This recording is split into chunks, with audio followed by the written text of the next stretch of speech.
Сәлем достар, мен бүгін сіздермен ерекше дәмге ие түріктердің ұлттық тағамы, яғни долмамен бөлісетін боламын. Ең алдымен ішіндегі салмасыны дайындап алатын боламыз.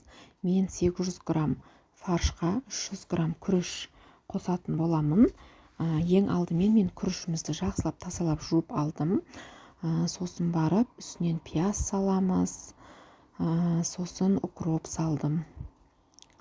Және тұз, басқа да әртүрлі дәміне қарай, яғни паприка, қара бұрыш салсаңыздар болады. Мен қара бұрыш салдым.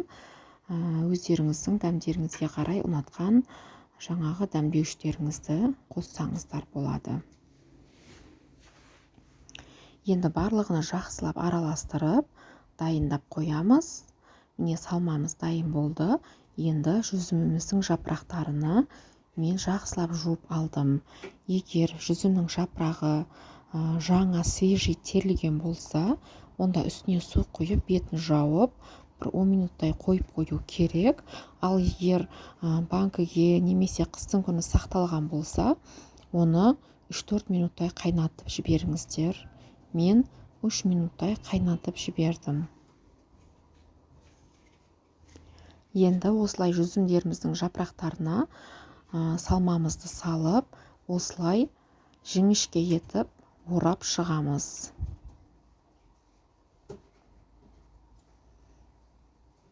Не осылай орап алдым, қиын емес.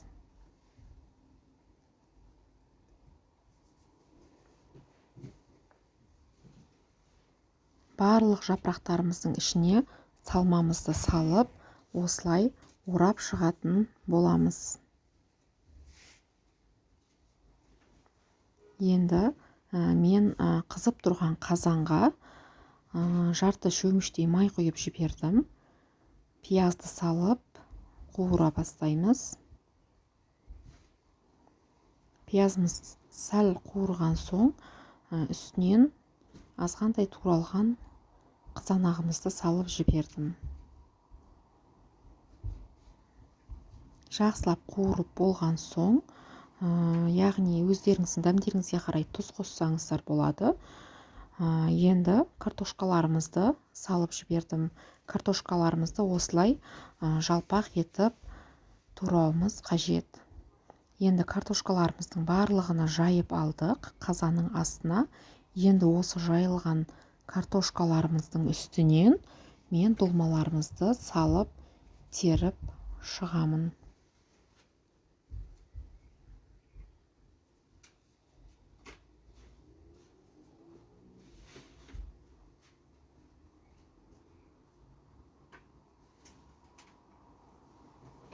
Осылай азғантай су құйып жібердім.